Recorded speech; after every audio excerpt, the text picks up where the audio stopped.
राम जी की कथा अद्भुत, राम जी का शासन अद्भुत और ऐसा वैशिष्ट्य, इतनी विशिष्टता कि आज भी व्यक्ति इस संसार में चाहता है कि हमें राम राज्य की प्राप्ति हो।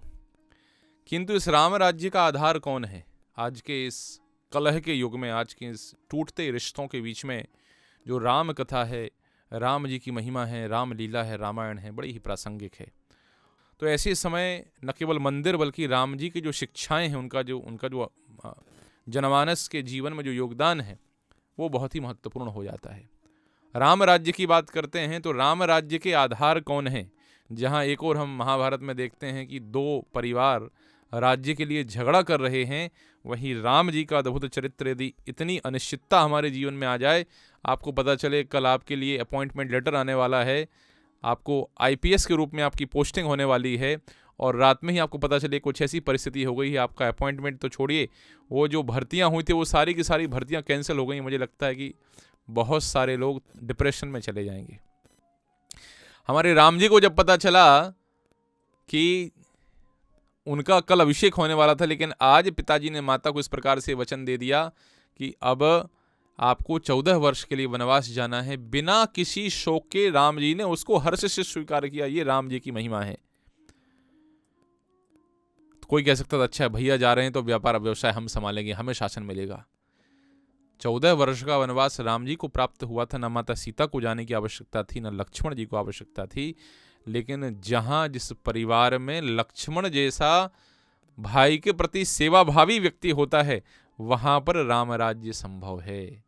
जहां पर भाई के अधिकार को मारने वाला व्यक्ति है, भाई के अधिकार को छीनने वाला व्यक्ति है, ऐसे अवस्था में राम राज्य संभव है ही नहीं।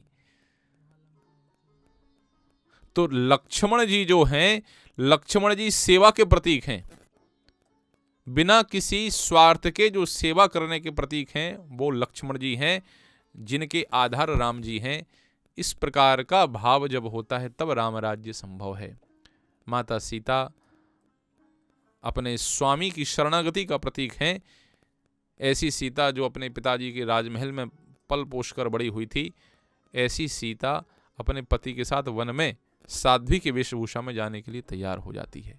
और उससे श्रेष्ठ त्याग है भरत का। भरत जो भारवाही है, वास्तव में राम राज्य की आधारशिला भरत है।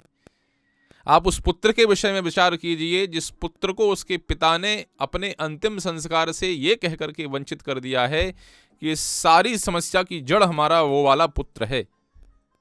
और वो पुत्र उन पिता के लिए कुछ एक्सप्लेनेशन भी नहीं दे सकता, कुछ अपना स्पष्टीकरण भी नहीं दे सकता कि पिताजी इसमें हमारी कोई गलती नहीं है। जब भरत जी लौट करके आए अपने मामा जी घर से और अंतिम संस्कार करने के लिए जा रहे थे अपने पिता का, मंत्री ने कहा महाराज मना किया है आपके पिताजी ने कि भरत हमारा अंतिम संस्कार नहीं करेगा, क्योंकि इस सारी समस्या का कारण भरत है। भरत महाराज उस भार को वहन करके रह गए, उस भार को सह करके रह गए कि ठीक है हमारे पिताजी ने यदि मना किया तो हम अंतिम संस्कार नहीं करेंगे। लेकिन एक पुत्र कैसे अपने पूरे जीवन भर इस भार को लेकर के रह सकता है कि हमारे पिताजी ने हमें दोषी ठहराया और अब हम उनको स्पष्टीकरण भी नहीं दे सकते हैं। कितनी कितनी विशिष्टता है।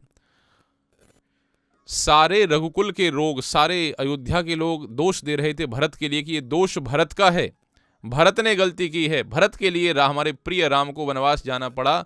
और राम जी ने भरत से कहा कि भरत तुम्हें इस राज्य सत्ता को संभालना है। कहते हैं भरत कभी जब जाते थे सरयू स्नान के लिए तो कई बार अयोध्या के लोग उनके ऊपर पत्थरों की बौछार कर दिया करते थे। यही वो भरत है जिसके लिए हमारे राम को राज्य छोड़ करके, अयोध्या छोड़ करके जाना। मारो इस भरत को।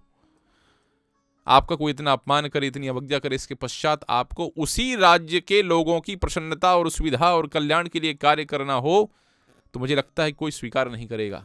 मरने 2 सालों को यही विचार करेंगे। लेकिन इसके पश्चात भी राम जी के सेवक के रूप में भरत महाराज उसी अयोध्या वासियों के कल्याण के लिए किस प्रकार से उनका उपकार हो, राजा के रूप में शासन करने के लिए तैयार खड़े हुए हैं। ये भरत जी की सहन शक्ति है, ये भरत जी की भार वहन करने की क्षमता है। जब राम जी लौट कर के आए तो 14 गुना अधिक भंडार भरत जी ने प्रदान किया। राम जी को बोले प्रभु ये रहा आपका शासन, ये रही आपकी पादुका, रख करके एक सेवक के भाव से शासन करना। जब कोई टैक्स लेकर के आता था, कर लेकर के आता था तो इकट्ठा कर लेते थे, जब खर्चा करने की बात आती थी बोलते थे पादुका से पूछूंगा। इस प्रकार से राम जी ने वैराग्य के रूप में भरत जी ने शासन किया। राम जी को तो जाना था, लेकिन भरत जी को जाने की आवश्यकता नहीं थी। फिर भी वैराग्य जटाजूट धारण करके और वैरागी के रूप में उन्होंने 14 वर्ष तक राम राज्य को संचालित किया। कितनी अद्भुत गुण है भरत का। तो इस राम राज्य की आधारशिला भरत है। और शत्रुघ्न, नाम है शत्रुघ्न, लेकिन आज तक एक भी शत्रु का वध नहीं किया। तो नाम शत्रुघ्न कैसे पड़ गया?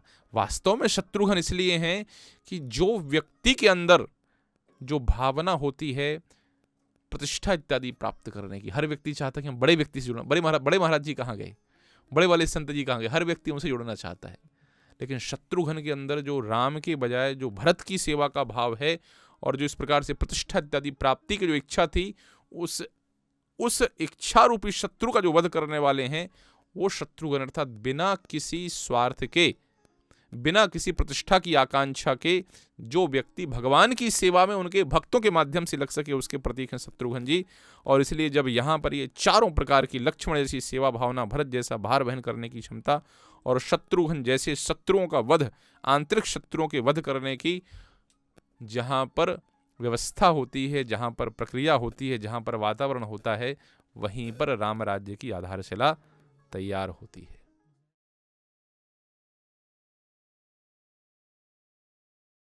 ऐसे ही और भक्तिमय कार्यक्रमों के लिए देखिए हरे कृष्णा टेलीविजन और इसे प्राप्त करने के लिए आप अपने केबल अथवा DTH ऑपरेटर से संपर्क करें तथा और अधिक जानकारी के लिए आज ही डायल करें 7666 839 839।